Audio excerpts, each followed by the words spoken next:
नमस्कार और स्वागत है। इस वीडियो में आपके लिए लेकर आया हूँ एक ऐसा इक्वेशन और उसका solution by 7th century Indian mathematician Brahmagupta, जिसको देखने के बाद से आप इंडियन मैथमेटिशियन ब्रह्मगुप्त के फैन हो जाएंगे। दोस्तों, ये इक्वेशन इतना इंटरेस्टिंग इसलिए क्योंकि ये इतना डिफिकल्ट था कि 17वीं शताब्दी तक यहाँ पर यूरोप में कोई एक तरीका डेवलप नहीं हो पाया था इसको सॉल्व करने का। लेकिन 17वीं शताब्दी में पियर डी फॉर्मन ने एक तरीका डेवलप किया था। लेकिन इसका सल्यूशन 7वीं शताब्दी के मैथमेटिशियन ब्रह्मगुप्त ने, यानी लगभग 1000 साल पहले ब्रह्मगुप्त ने इसका सल्यूशन दे दिया था एक तरीका, और भास्कर ने उसे और जनरलाइज करके, अब उसको भी हम देखेंगे अगले वीडियो में। लेकिन इस बार ब्रह्मगुप्त का तीर देखते हैं, ब्रह्मगुप्त ने कैसे तीर चला करके इस प्रॉब्लम को स्मैश कर दिया था, ख़त्म कर दिया था। तो दोस्तों, ये जो इक्वेशन था उसे कहा जाता है डाइफेंटाइन इक्वेशंस का स्पेशल केस है ये, जिसे कहा जाता है पेल्स इक्वेशन। ठीक है, यहाँ पे देख रहे होंगे x square minus N Y square equal to 1 एक डाइफेंटाइन इक्वेशन है। डाइफेंटाइन इक्वेशन वो इक्वेशन होता है जिसमें हमें जो सोल्यूशन चाहिए होता है, वो जो होना चाहिए, वो सोल्यूशन हमें होना चाहिए इंटीजर्स, यानी x square minus N Y square equal to 1। हम जब सॉल्व करेंगे तो बहुत सारे इन्फिनिट सोल्यूशंस हैं, लेकिन हमें बस जो सोल्यूशन चाहिए वो होना चाहिए इंटीजर। और ये जो इक्वेशन स्पेशल केस है जिसे पेल्स इक्वेशन कहा जाता है, x square minus N Y square equal to 1। ठीक है, तो ये जो पेल्स इक्वेशन है, यहाँ पे आप देख पा रहे होंगे जो इसके इक्वेशन का सल्यूशन जो मैंने कहा कि आपसे कि ये इसे 17th सेंचुरी में पियर डी फॉर्मेट ने सॉल्व किया था यूरोप में। और यूरोप में और इंडिया में जो है भास्कर ने एक तरीका बनाया था और ब्रह्मगुप्त ने एक तरीका बनाया था। पहले ब्रह्मगुप्त ने बनाया था, फिर भास्कर ने उसको और जनरलाइज कर दिया था। उसको भी देखेंगे अगले वीडियो में। लेकिन उससे पहले, जाने से पहले, सोल्यूशन देखने से पहले आप इस चैनल को जरूर सब्सक्राइब कर लीजिए अगर आप चैनल पर नए हैं, क्योंकि हम ऐसे ही शानदार वीडियोस आपके लिए हर दिन लाने की कोशिश करते हैं। ठीक है, मिलते हैं। अब चलिए सॉल्यूशंस की ओर चलते हैं। ठीक है, तो जैसे कि कहा कि 7th सेंचुरी में इसे ब्रह्मगुप्त ने सॉल्व किया था। ठीक है, तो ब्रह्मगुप्त का सॉल्यूशन क्या था? तो ब्रह्मगुप्त जो थे वो उस समय अलजेब्रा इतना ज़्यादा मतलब डेवलप नहीं था, आपको पता ही होगा। लेकिन उनको एक ऐसा इक्वेशन, सोचिए, बिना अलजेब्रा के एक ऐसे टेक्निक का पता होना, ठीक है, जिसे हम अगर हाई स्कूल के एक बच्चे को दे दिया जाए प्रूफ करने के लिए, तो शायद ना कर पाए। उसे उसे पता ना हो कि एक हाई, जिसके पास आज के मॉडर्न मैथमेटिकल टूल्स हैं, अलजेब्रा है, उसके बाद ट्रिग्नोमेट्री है। ठीक है, तो उनको एक चीज़ बहुत अच्छे से पता था, जिसे कहा जाता है, अब कहा जाता है ब्रह्मगुप्ता आइडेंटिटी। क्या कहा जाता है? ब्रह्मगुप्ता आइडेंटिटीज। ब्रह्मगुप्ता आइडेंटिटी वो इक्वेशन है जिसको इस्तेमाल करके ब्रह्मगुप्त ने अपना सोल्यूशन निकाला था। ठीक है, तरीका। तो वो इक्वेशन क्या होता है, चलिए देखते हैं ब्रह्मगुप्ता आइडेंटिटी क्या होती है। तो आप स्क्रीन पे देख रहे होंगे, ये एक बहुत ही सेल्फ कंटेनिंग टाइप इक्वेशन है। सेल्फ कंटेनिंग टाइप इक्वेशन मतलब आप देख पा रहे होंगे क्या हो रहा है कि अगर मान लीजिए X square minus N Y square, ठीक है, एन वाई स्क्वायर,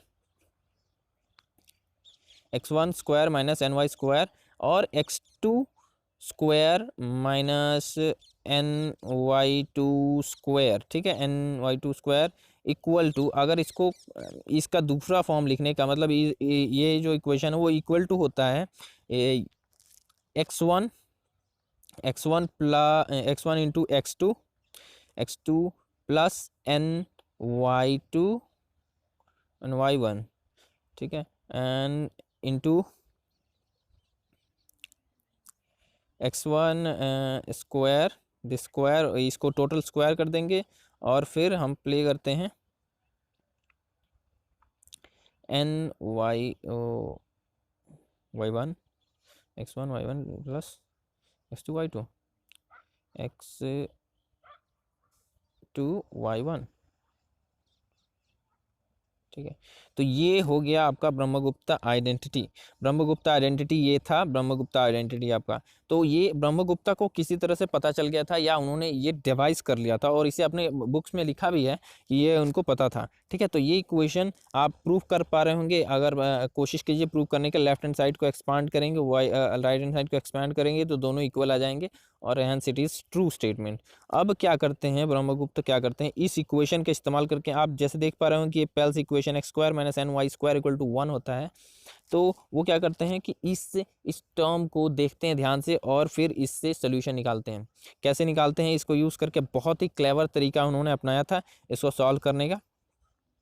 तो पहला जो वो तरीका होता है ये वो होता है कि कहते हैं कि तो ब्रह्मगुप्त ने नोटिस किया कि अगर x1 square minus n y1 square equal to k1, यानी x1 y1 एक सोल्यूशन है equation x square minus N Y square equal to k1 का, तो और x2 square minus N Y square equal to k2। ठीक है, ये दो सोल्यूशंस हैं। अब k1 k2 जरूरी नहीं कि जरूरी नहीं कि 1 हो, जो कि ओरिजिनल अपना प्रॉब्लम है x square minus N Y square equal to 1 को सॉल्व करने के, लेकिन ब्रह्मगुप्त ने इसे के के लिए सॉल्व किया। ठीक है, के के लिए एक जनरल कोई भी नंबर्स तीन पेयर बनाने थे, x1 y1 k1 का, x2 y2 k2, जरूर नहीं कि k1 हो। ठीक है, और उसको देखा ब्रह्मगुप्त ने कि अगर मैं इससे अपने ओरिजिनल जो ब्रह्मगुप्त आइडेंटिटी है उसमें इसको मैं रखता हूँ तो मुझे एक और तीसरा पेयर मिलता है। समझ रहे हैं, एक टाइप ऑफ रिकर्शन है कि अगर आप ये दो पेयर्स हैं तो आप एक तीसरा नया जनरेट कर सकते हैं। ठीक है, तो यहाँ पे आप इस इक्वेशन को देख करके समझ पा रहे होंगे कि तीसरा पेयर क्या होने वाला है। तीसरा पेयर हो जाएगा आपका x1, यहाँ पे x1 x2 plus n y1 y2 ये n1 y2 और x1 x2 plus x2 y1 k1 k2। ठीक है, तो ये जो है नया पेयर हो जाएगा। ठीक है ना, ये नया पेयर हो जाता है आपका जो बना है उन दो पुराने पेयर से। ठीक है, तो मान लेते हैं अब यही तरीका इन्होंने इस्तेमाल करके ब्रह्मगुप्त आइडेंटिटी को पेल्स इक्वेशन को सॉल्व किया था। ठीक है, तो यहाँ पे देखते हैं जैसे आपके पास दिख रहा होगा x square minus N Y square equal to 1। ठीक है, तो इसका एक पेयर बनाते हैं, ट्रिपलेट निकालते हैं x1 k1 और y1 का। ठीक है, तो यहाँ पे अगर देख पा रहे होंगे कि अगर ये इक्वेशन है 10 square minus N y 92 y square equal to 8, तो यहाँ पे ट्रिपलेट बन जाएगा आपका 10 1 और 8 का। 10 1 और 8 का एक नया ट्रिपलेट बन जाता है। ठीक है ना, अब ब्रह्मगुप्त ने क्या किया कि उन्हें दूसरा ट्रिपलेट पाना था, लेकिन ब्रह्मगुप्त ने सोचा कि अगर दूसरा ट्रिपलेट पाने की जगह इसी को दूसरा इस्तेमाल कर लेते हैं। समझ रहे हैं, मतलब इसी को दूसरा ट्रिपलेट बना देते हैं। तो इसको अगर दूसरा ट्रिपलेट बना देंगे तो क्या होगा, इसको फिर से जिसे कहा जाता है कंपोजिंग, यानी इन दोनों को फिर से मिला के क्या बना सकते हैं, एक तीसरा ट्रिपलेट बना सकते हैं।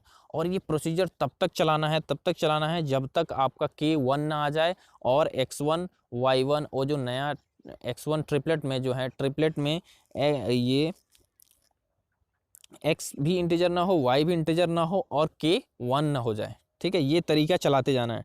ठीक है ना, तो यहाँ पे अगर पहला ट्रिपलेट 10 1 8 है और दूसरा ट्रिपलेट 10 1 8 है, तो इन दोनों को कंपोज करेंगे कि इन दोनों को मिलाएंगे तीसरा ट्रिपलेट पाने के लिए अगला ट्रिपलेट। तो क्या बन जाएगा आपका, ये फॉर्मूला हमने अभी देखा था ऊपर में, ब्रह्मगुप्त आइडेंटिटी से ये आता है फॉर्मूला।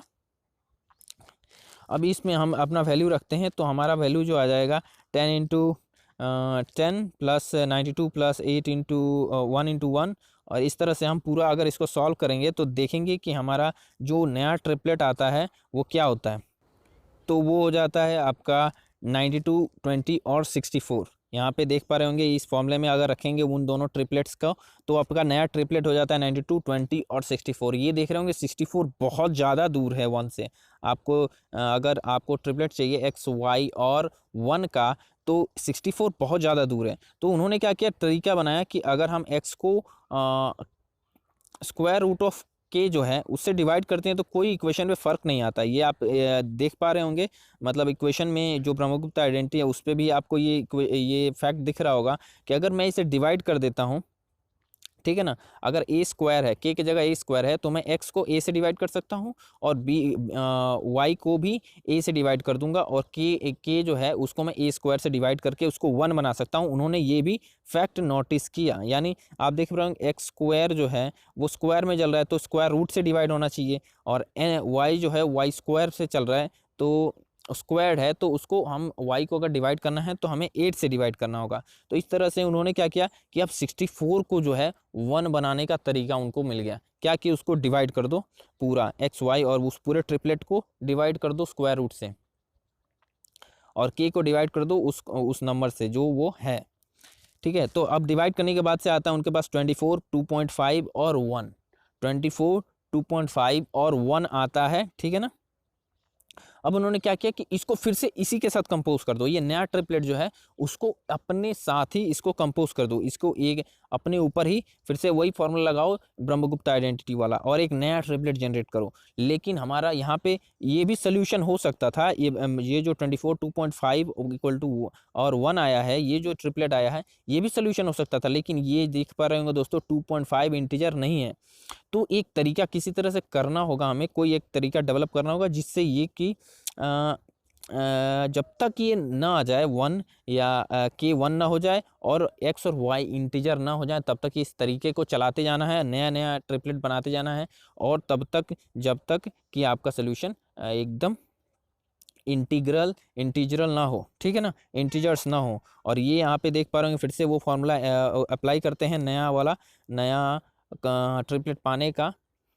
तो यहाँ पे आपका आ जाता है नया इक्वेशन आ जाएगा 1, ठीक है।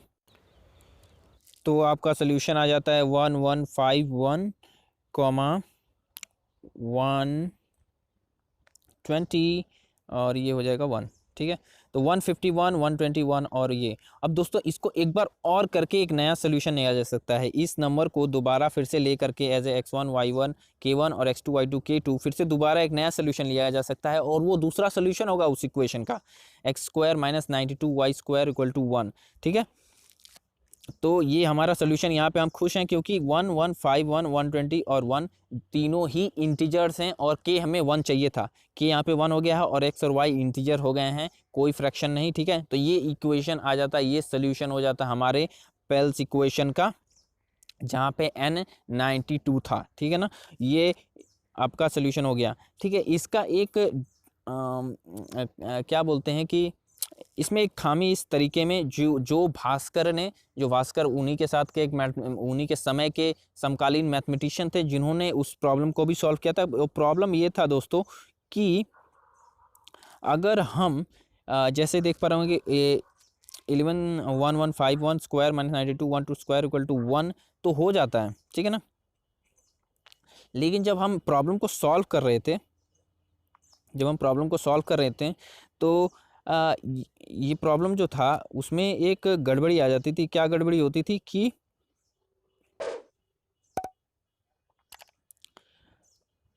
आपको दिखा रहा हूं मैं, 1 मिनट दोस्तों। जो सेकेंड स्टेप में जो ट्रिपलेट्स आए थे 24, 2.5 और 1, उनको हमने जब दोबारा कंपोज किया, दोबारा उनको यूज़ करके एक नया ट्रिपलेट बनाया, तो हमारा 1151 और 120 और 1 आ गया। ये तीनों इंटीजर थे, लेकिन ज़रूरी नहीं है दोस्तों कि अगर आपने डिवाइड किया और उसके बाद जो फ्रैक्शन आया उसको फिर से कंपोज करते हैं तो इंटीजर आ ही जाए। हाँ, ऐसा भी हो सकता है कि 50 स्टेप करने के बाद से भी इंटीजर ना आए, ठीक है। तो इस प्रॉब्लम को, जो ये प्रॉब्लम था इस टेक्निक में, उसको भास्कर ने सॉल्व किया था, ठीक है, जो उन्हीं के समय के मैथमेटिशियन थे, जैसे कि मैंने बताया, ठीक है। उस वीडियो को हम किसी नए एपिसोड में देखेंगे, उस तरीके को, भास्कर के तरीके को। लेकिन यहाँ पे हम आपसे विदा लेना चाहेंगे। अगर आप चैनल पे नए हैं तो चैनल को सब्सक्राइब कर दीजिएगा, वीडियो को लाइक कीजिए, अगर वीडियो पसंद आया हो तो शेयर कीजिए, फैलाइए इसको, ठीक है, ताकि लोग अवेयर हों इन सब चीज़ों के बारे में भी। ऐसी भी चीज़ें हैं, हम बस पढ़ते रहते हैं स्कूल की मैथमेटिक्स, लेकिन हम अपने जैसे ही मैथमेटिक्स डेवलप हुआ उसको हम नहीं जानते हैं। तो मेरा चैनल का अटैम्प्ट भी ऐसा ही है कि थोड़ा हम हाई स्कूल मैथमेटिक्स से बाहर निकल के सीखें। तब के लिए बाय बाय।